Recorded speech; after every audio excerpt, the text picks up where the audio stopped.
A pleasant day to everyone. So, for today, we will be discussing Sigmund Freud and his theory about psychoanalytic and psychosexual theory of human development. Sigmund Freud, he explored the human mind more thoroughly than any other who came before him. His contributions to psychology are vast. Freud was one of the most influential people of the 20th century, and his enduring legacy has influenced not only psychology, but art, literature, and even the way people bring up their children. Sigmund Freud is also the founding father of the psychoanalysis. It is a method for treating mental illness and also a theory which explains human behavior. Sigmund Freud was so concerned about the inner function or inner working of the mind. Sigmund Freud created a analogy of the mind with the iceberg. He called it the topographical model of the human mind. For Sigmund Freud, the mind it has three levels. The first level is the conscious level. Second is the preconscious level. And the third is the unconscious level. On the conscious level, these are the thoughts and perceptions that we are aware as of the moment. So, say for example, right at this moment, I am aware, I am conscious that I am discussing Sigmund Freud. Right at this moment, you are conscious, you are aware that you are seated and listening to this discussion. Pre-conscious level, on the other hand, these are the experience that we already had and they are recorded in our mind, which becomes memories or stored knowledge. Memories and stored knowledge, they are easily accessible to us, meaning to say, all we need are hints in order for us to bring the pre-conscious level into the conscious level. So say for example, you are answering a examination or a quiz.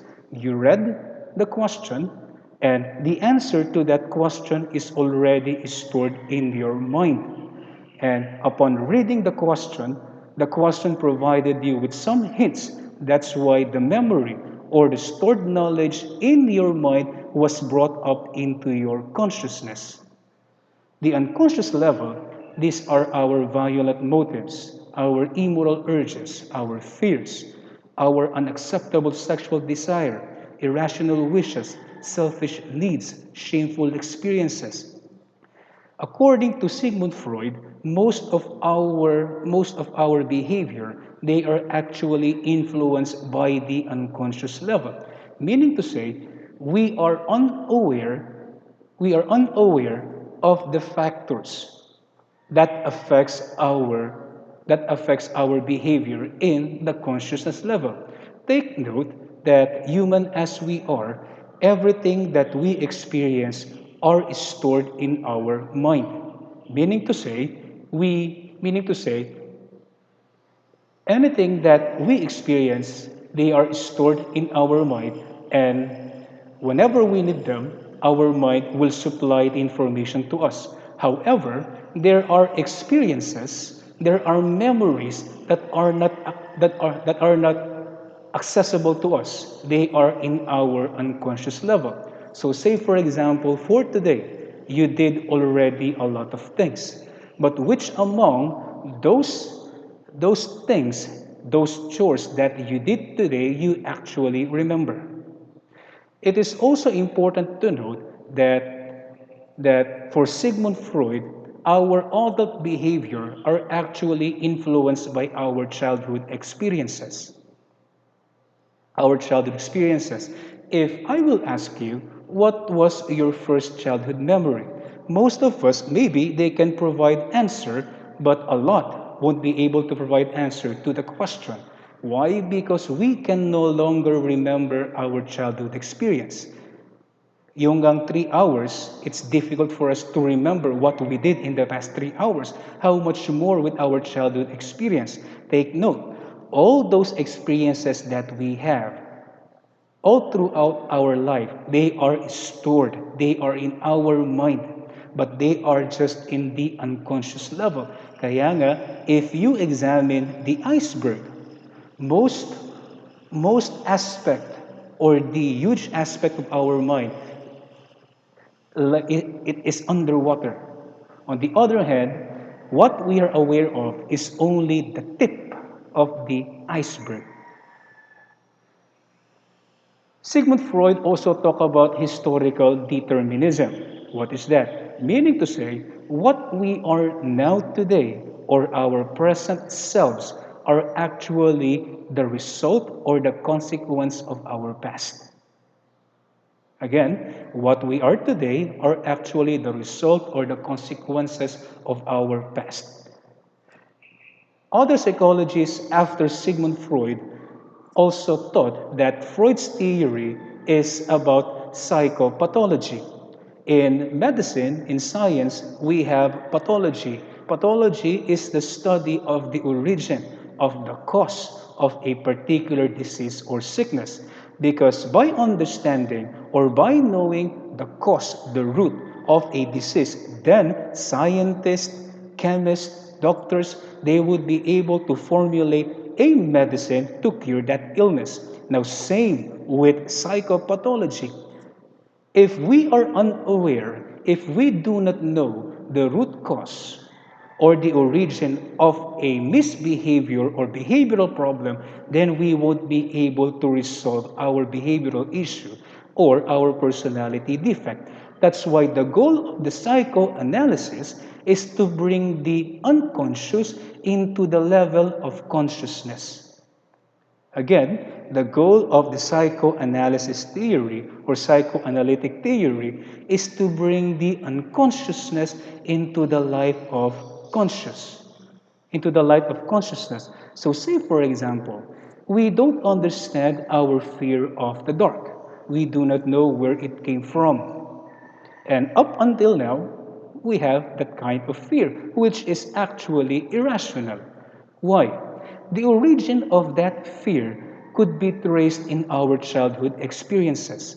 Remember, when we were young, our parent, particularly our mother, they are asking us not to go to the dark because there is mumu in the dark. There is mumu in the dark. There is something lurking in the dark. Okay, but in reality, what our mother would like to tell us is that, my son, my daughter, don't go in the dark because you might get hurt. You don't see nothing in the dark. But since you are hard-headed, she created this idea that there is something in the dark. That's why that childhood experience up until now, we could see its effect on us.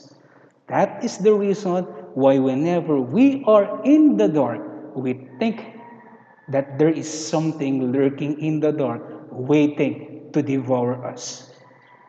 Unless we recognize, unless we put that memory, we bring that memory into the light of consciousness, we won't be able to resolve that irrational fear of the dark. So basically, that is the goal of the psychoanalytic or psychoanalysis.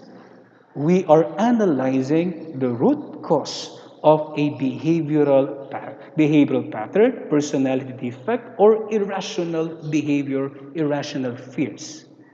Okay? We have to bring the light, we have to bring the unconscious into the light of consciousness.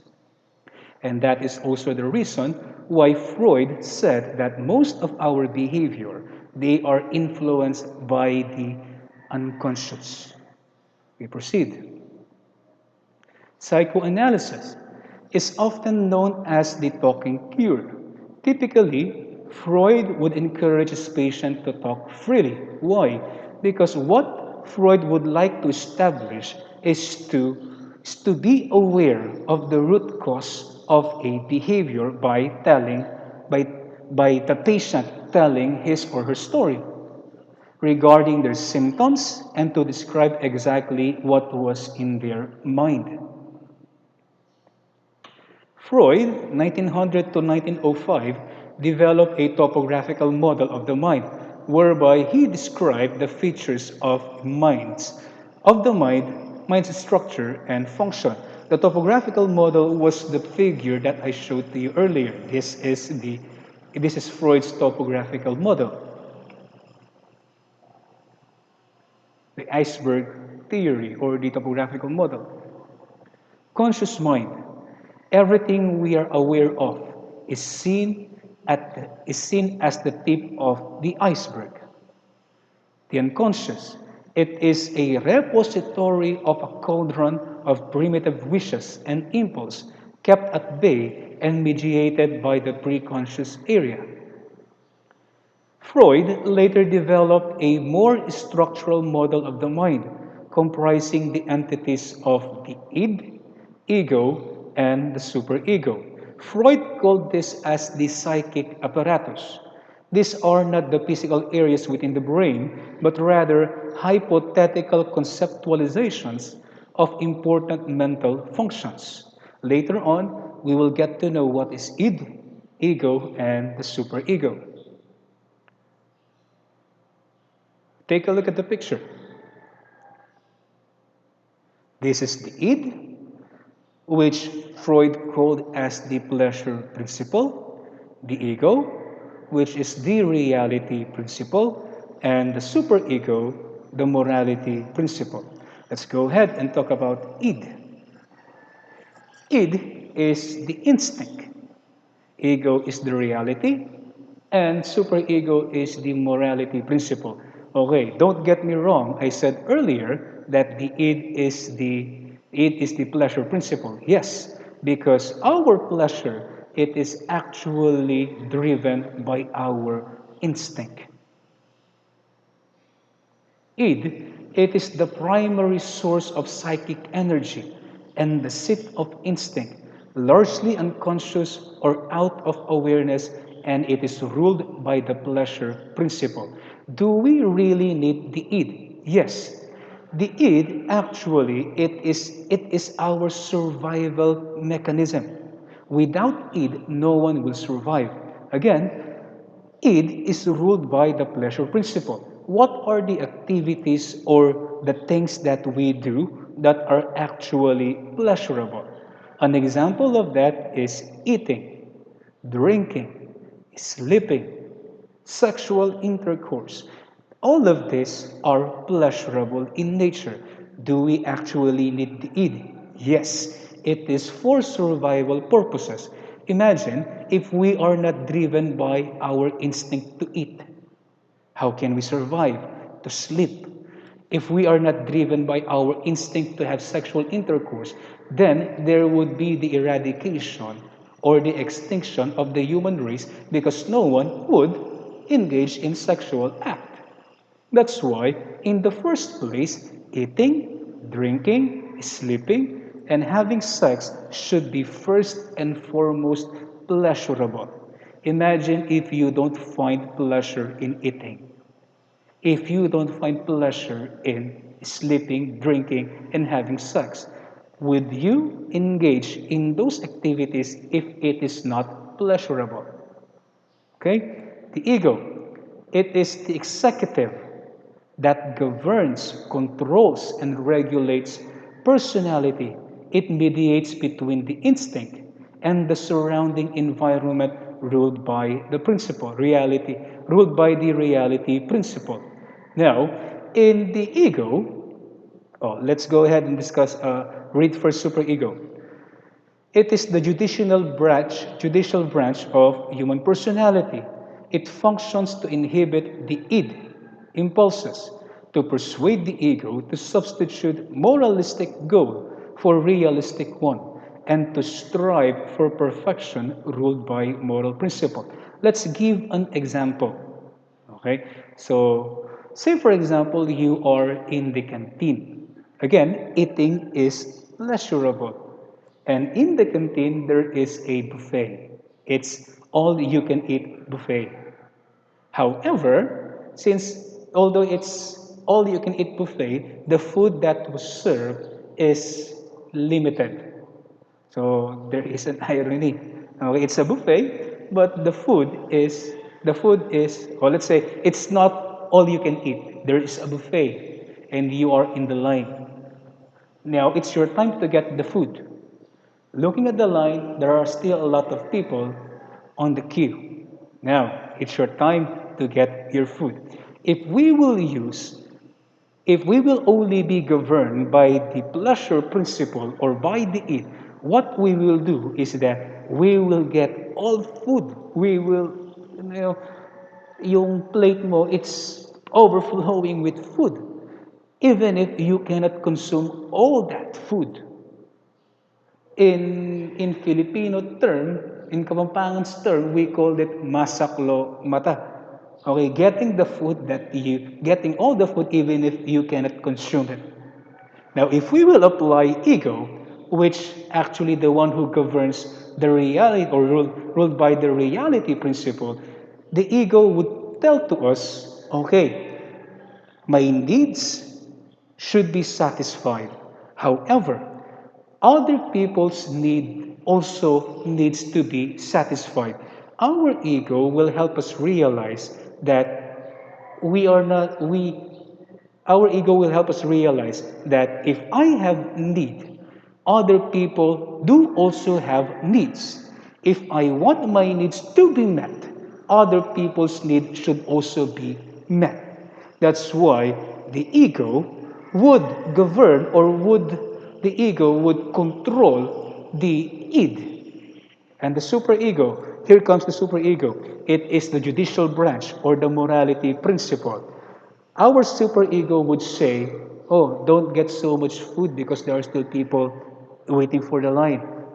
There's still waiting people who needs to eat as well. So our superego will help us judge if our action is good or bad. Bottom line, you cannot be ruled by the ego or by the id rather. And you cannot also be ruled by the superego alone. If you are ruled by the id, then you are acting like an animal. Animals do also have instinct. Animals do satisfy as well their pleasure. They eat, they drink, they sleep, they have sex. Okay? You cannot let yourself be ruled by the pleasure principle because you would be like an animal.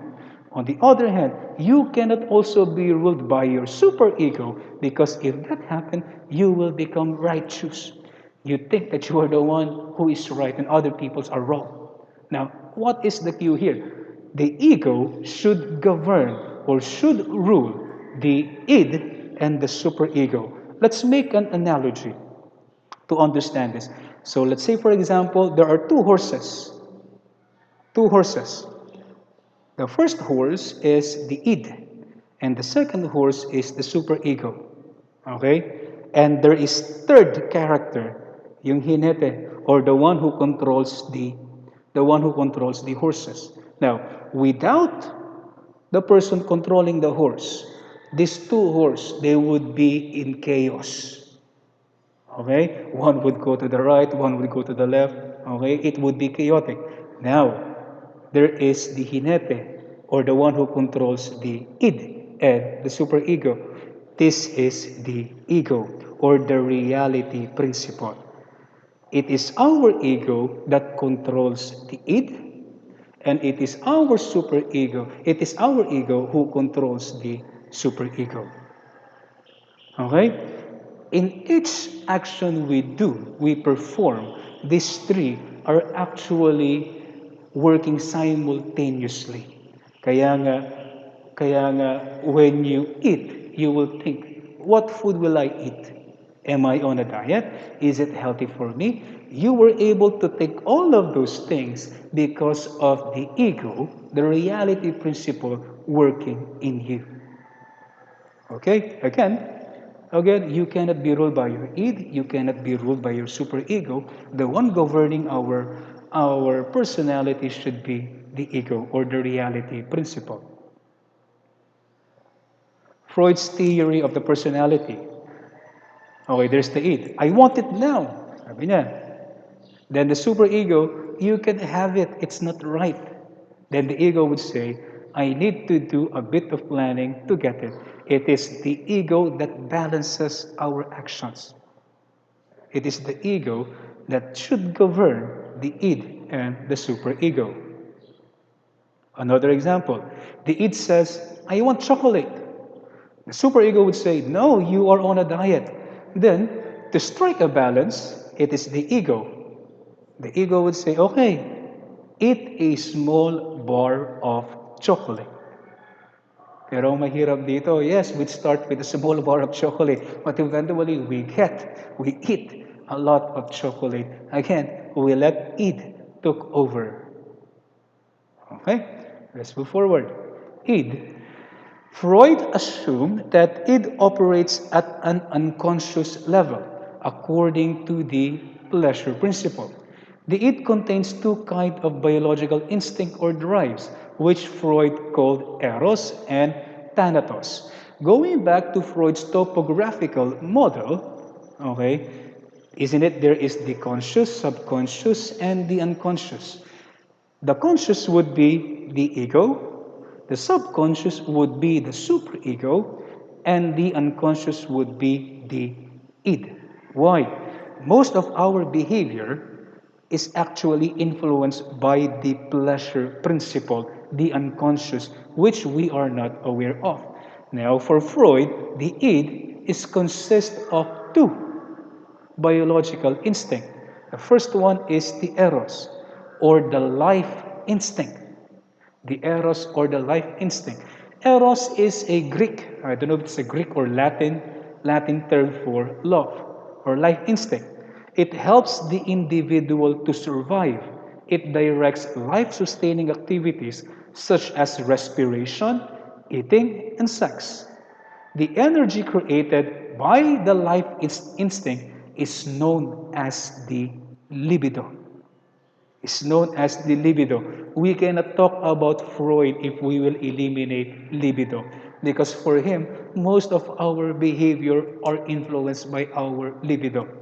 Again, going back to what I said about the id, it is the pleasure principle. It is the activities that we do that we find pleasurable in doing.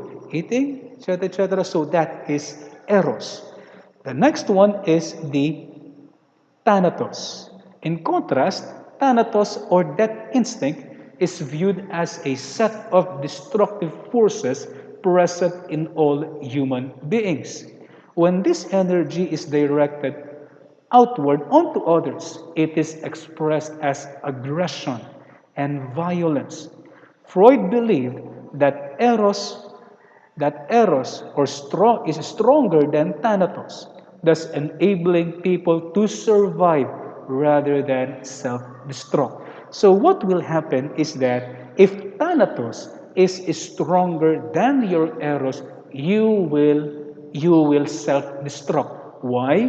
Because thanatos is a negative force or negative energy present in all human being, which actually expresses aggression and violence. Ang mahirap dito, what's difficult on this is that if you cannot express it outwardly, if you cannot express it to other people, then you will express it to yourself. How will you do that? You will harm yourself. You will harm yourself. Maybe you will slice yourself, you will flagellate yourself, and that is a form of self destruction. The ego. The ego develops from the id during infancy. The ego's goal is to satisfy the demands of the id. Again, we have this demand, we have this instinctual drive to eat, to sleep, etc. It is the ego that satisfies the demands of the id in a safe and socially acceptable way. In contrast to the id, the ego follows the reality principle as it operates in both the conscious and the unconscious mind. The superego. The superego develops during early childhood when the child identifies the same-sex parents and is responsible for ensuring that moral standards are followed.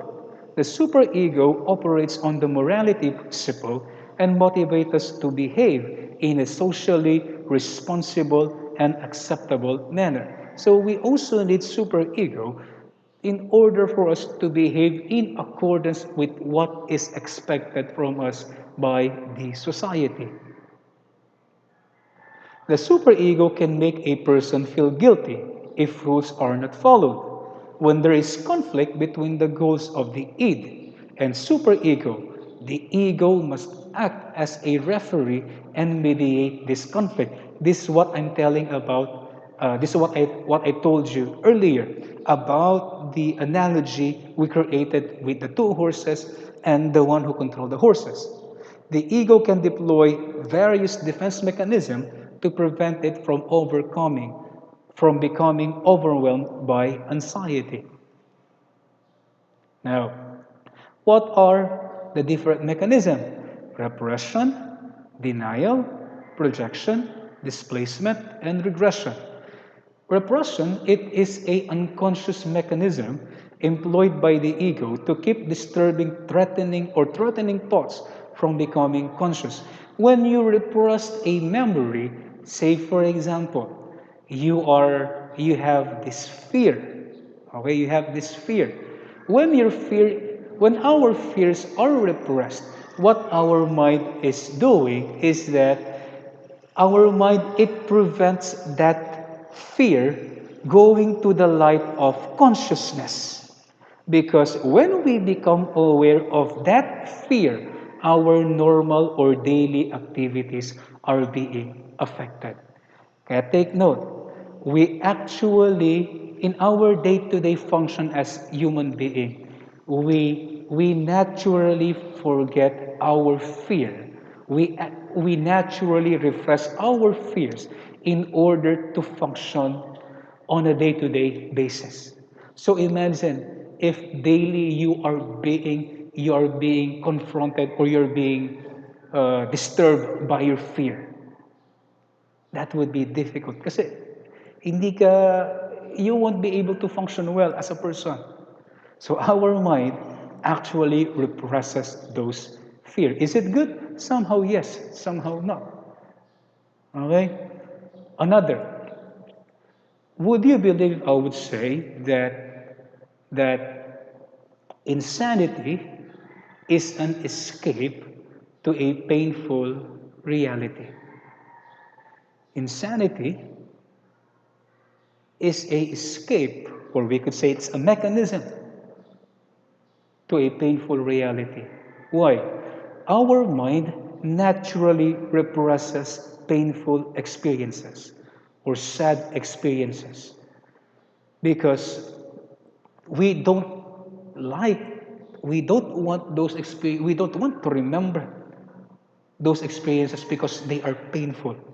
Kaya nga, our mind, it repressed that memory. It stopped that memory going to the light of consciousness. Okay? Kaya nga, going back, insanity is an escape to a painful reality. What our mind did is that it created a alternate reality. What we imagined, we come to believe it as real and true, which in fact it is not. Kaya nga makikita mo, you will see a crazy person or crazy person. He is smiling, okay? He is laughing, he's so happy. Why? Because there is a imagination, there is an idea in his mind that he come to believe as true, as real. Denial. It involves blocking of external events from awareness. If some situation is just too much to handle, the person just refuses to experience it. There are a lot of people, or there are a lot of us who are in denial. What does it mean? You are not accepting the painful reality or the painful truth that is unfolding in front of you. Why? Because your mind is not ready to accept that reality. That's why you are denying it. Because once you accept it, it will go to your consciousness, to your awareness, and that experience could hurt you. So denial, it is a mechanism of our mind to keep our mind safe. Example, smokers may refuse to admit to themselves that smoking is bad for their health. What is the usual logic or usual reasoning of a person who is smoking? He would say that, oh yeah, yes, it is bad for your health, but it helped me relieve my stress. Okay? So there is a denial about the reality of smoking that is bad for your health. Next, projection. This involves individuals attributing their own unacceptable thoughts, feelings, and motives to other person. It is when sometimes, or we cannot deny the fact that there are people whom we don't like. Why? Because of their behavior, because of their attitude. Actually, it is a projection of yourself that you see in that person. Pansinin mo din, when choosing your friends, you usually get along with those people whom you share the same passion, the same interest. On the other hand, you don't get along well with people whom you don't share the same passion and interest, right? Why is that? Because you see yourself to other people, or the other is the mirror of our self. That's why if you hate someone, if you don't like someone, maybe it's better to ask yourself, what are the things or the attitude that I hate about this person? If you were able to answer that question, that is actually the attitude that you hate about yourself. Displacement, satisfying an impulse with a substitute object. Satisfying an impulse with a substitute object. You are angry. You're angry. So what you do is you kick a dog. You punch a punching bag. Why? To release that anger. Or when you and your wife are in a fight. So to to release your anger, what you're doing is you don't want to shout at your wife. You don't want to hurt her. What you do is maybe you look for a punching bag, then you release your anger. That's what you call displacement.